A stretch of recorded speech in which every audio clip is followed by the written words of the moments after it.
Hey everyone! So version 3.6 banners just dropped and look, we're getting two mechanically unique characters. Dan Heng's new form is completely free, which sounds amazing. Evernight looks incredible as our first sub-DP's Remembrance unit, but she's basically designed to make you want Castorice or Cyrene too. But here's what's really wild about this patch. It's not just about the characters you're pulling for now, it's about the characters you'll want to pull for next patch. I'm talking multi-banner planning that you will want commit across updates. So today we're breaking down every single banner in 3.6 and why this patch might be the most expensive one yet if you're not careful about your strategy. Trust me, by the end of this video, you'll understand exactly which character you want to pull. Let's get into it. Now, let me tell you about Loot Bar because honestly, it's been a game changer for how I handle Oneiric Shards. We all know in-game prices are brutal, but with Loot Bar, you're getting up to 25% off compared to what Hoyoverse charges you directly. The process is super simple. Just enter your UID, pick your server, and boom. Shards hit your account in minutes, no password needed. They use official recharge channels, so everything's legit. If you're gonna spend money on Honkai Star Rail anyway, why pay full price? Hit the link in the description, new users get an extra 10% discount. Trust me, your wallet will thank you. All right, back to the video. First half gives us Evernight alongside Castorice's rerun. Second half brings Dan Heng Permansor Terrae as a free unit running alongside Anaxa's rerun. Now look, this completely changes the calculation because you're not choosing between two new units anymore.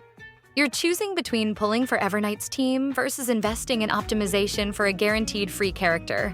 The genius here is that each phase creates different types of temptation. Phase 1 is classic Hoyo synergy bait. Get the new damage dealer and her perfect support partner. Phase 2 is the modernized approach. Give away the character but gate optimal performance behind signature weapons and team building. What makes Evernight different from every other Remembrance character we've seen? Her core revolves around her Memo Sprite that's active from turn 1 and acts semi-independently. This Memo Sprite has her own HP pool equal to Evernight's max HP, her own speed at 160, and her own skill rotation. The Sprite builds something called Memoria stacks as both Evernight and her take damage or use abilities.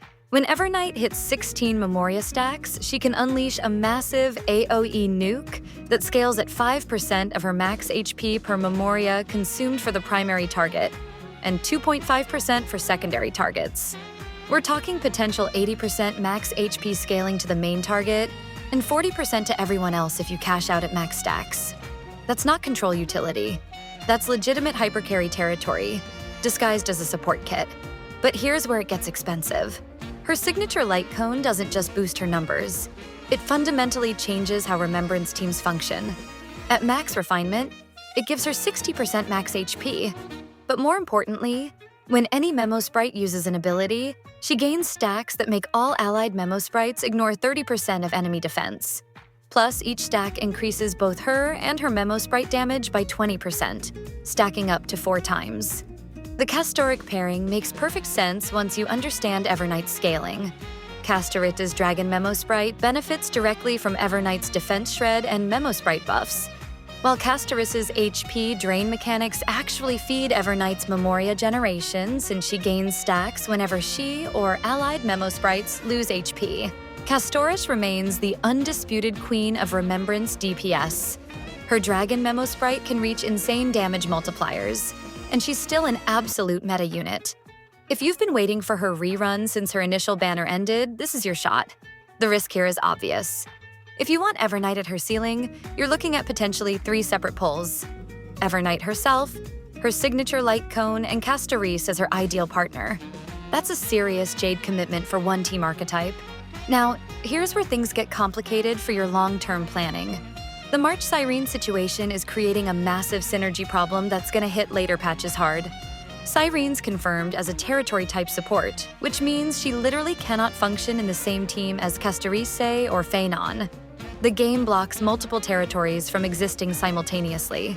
So if you're banking on some dream Amphorius team with all the top-tier units working together, that's not happening.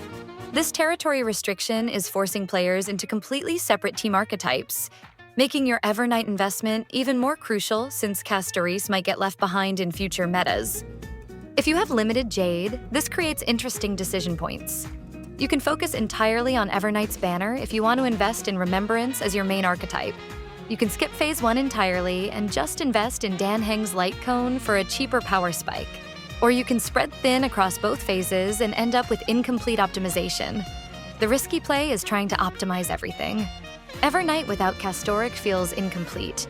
But knowing that future Amphorius characters like Cyrene won't even be able to team with Castorice due to territory conflicts makes this decision even more complex. You're essentially choosing which direction to commit to. Well, that's it for today's video. Let me know in the comments, what do you think about this patch? Don't forget to like and subscribe to the channel. See you in the next video.